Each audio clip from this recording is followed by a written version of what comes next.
Hey everyone.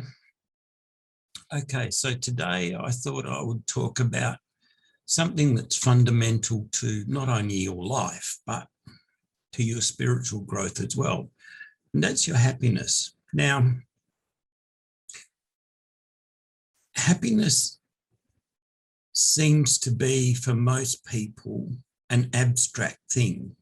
They can talk about moments of happiness. They can talk about all sorts of things, but the actual theme or the concept of happiness seems to elude most people. This is a really interesting thing because in life, we are given a choice, and that choice is to be happy or not happy. And what I find really curious is that most people choose to not be happy. Well, what do I mean by this? Well,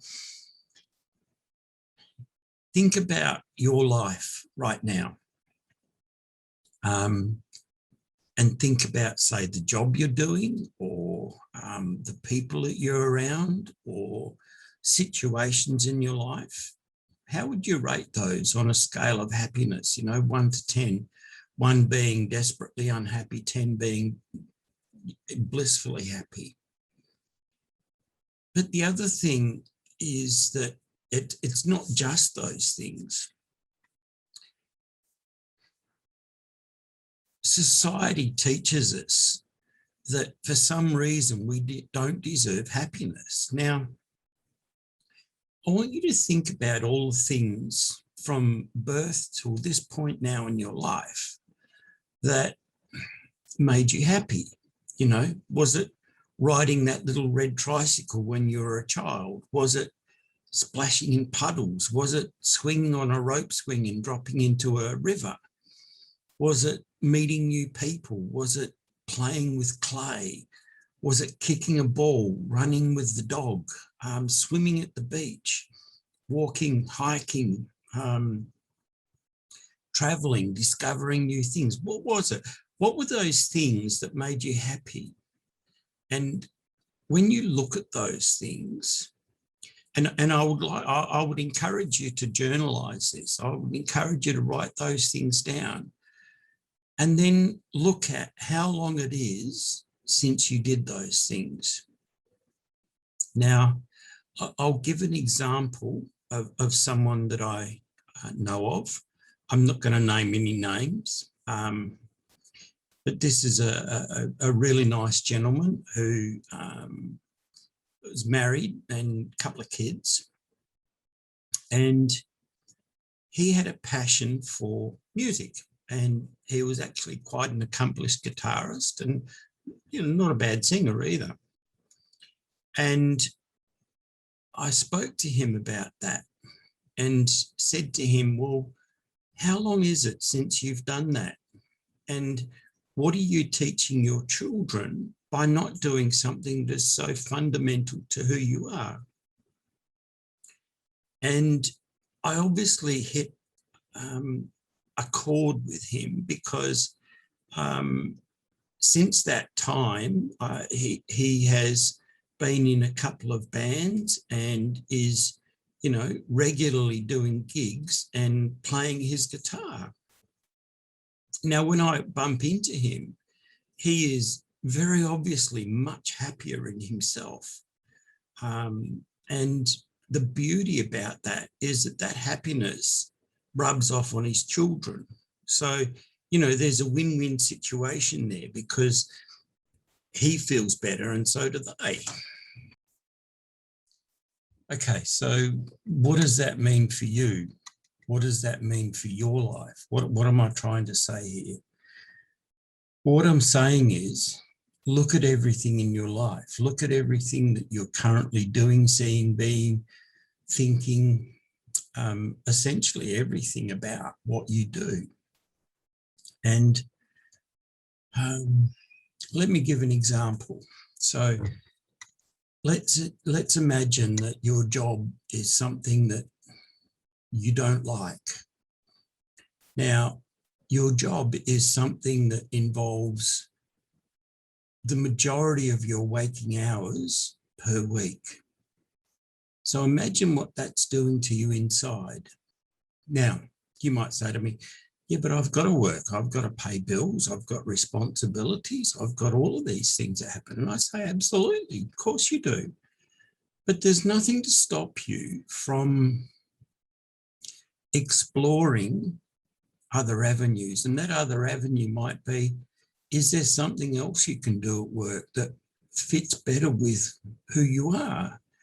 Is there another way you can approach your job with your perspective that changes how you view your work? Is it your co-workers? Is it like there's so many different aspects of it? It doesn't necessarily mean you quit your job or change your job. And it could just be that there are things about that job that you can change that you don't realize that you've got the power to do. So again, this would come back to encouraging you to look at every aspect of your life. There could be people in your life that cause you unhappiness. Well, I would say to you, look at those people and change the way that you allow them to have power over your life. If we talk about people who've caused you a negative in the past, while you still carry that, they still own you. So what I would say to you is look at your perspective and look at what you allow that person to do or not to do in your life, and how much power you actually give them over how you feel. And I think you'll be surprised when you start to look at life differently that way, that you will actually find that there is so many things in there that you didn't realize that you didn't like. Now, there could be things that you can't change. You might believe that flying to the moon is something that you've always wanted to do, and that makes you unhappy. Well, that's kind of, whilst it's on the scale of possibilities, it's probably not on the list of probabilities. And there are some things that you can't change. Like you might decide that you want 4 arms instead of 2. Well, that's not something that you can affect either, at least not without a lot of mechanical know-how. So it is being about looking at your life, looking where you live, look at what you can change, and look at what you can't, and learn to accept the things in your life that are unchangeable. Like, for example, your age. You might have an issue with how old you are, young, old, regardless. It's at those moments it's important to go, well, actually it's okay to be this age, and I'm okay with that. And that's really comes down to you exploring all of these aspects of your life, and being able to accept the things that you can't change, and knowing what you can change, but most importantly, being able to identify the difference between the two, and knowing where each one lies in your life. So have a look at all of that stuff. It's so important for your growth. I've got to think now, it's probably nearly 20 years ago. I used to have quite long hair, and it sort of was well past my shoulders down to sort of here on my arm. And I thought life was great. I had long hair and it was wonderful, and I used to put feathers in it and all sorts of things. And I was going through a very hippie stage of my life. And then life brought me some interesting changes, and I don't need to go into those now.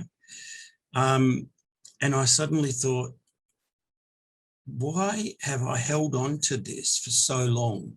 What is it about long hair that I've held on to? So the first thing I did is I went to a barber and had it all cut off down to a number 3 haircut. And didn't notice any difference. I just thought, okay, I've got short hair now. So I went one extreme further and I started shaving my head.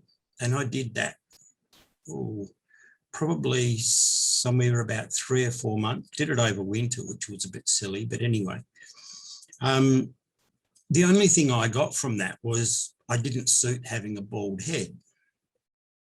But for me, it was an interesting exercise because up to the point of having long hair and cutting it, I felt that that somehow was my identity. So making a change of that made a huge difference. I thought it would anyway, to who I was. And I realized that that wasn't me, that the me that exists inside of me is the one that really matters, not the appearance, not my hair color, my eye color, not my facial hair, not my body shape, not my height, not my weight, not my skin color. None of those things are my identity. My identity is absolutely who I am inside. And that's the message that I'm trying to better get across to all of you, is that your identity matters and who you are matters. And you need to discover who you are and you need to explore who you are. But most importantly, you need to explore what happiness means to you. I'll leave you with that thought. Please like and subscribe and hit that notification bell so you don't miss any new videos. Please visit my website. And if you can, please go and visit my Patreon page and become a patron. I intend to be putting new content on the Patreon page soon, 48 hours ahead of everyone else. So you get a sneak preview of everything. And have an amazing day and big hugs to everyone. Take care.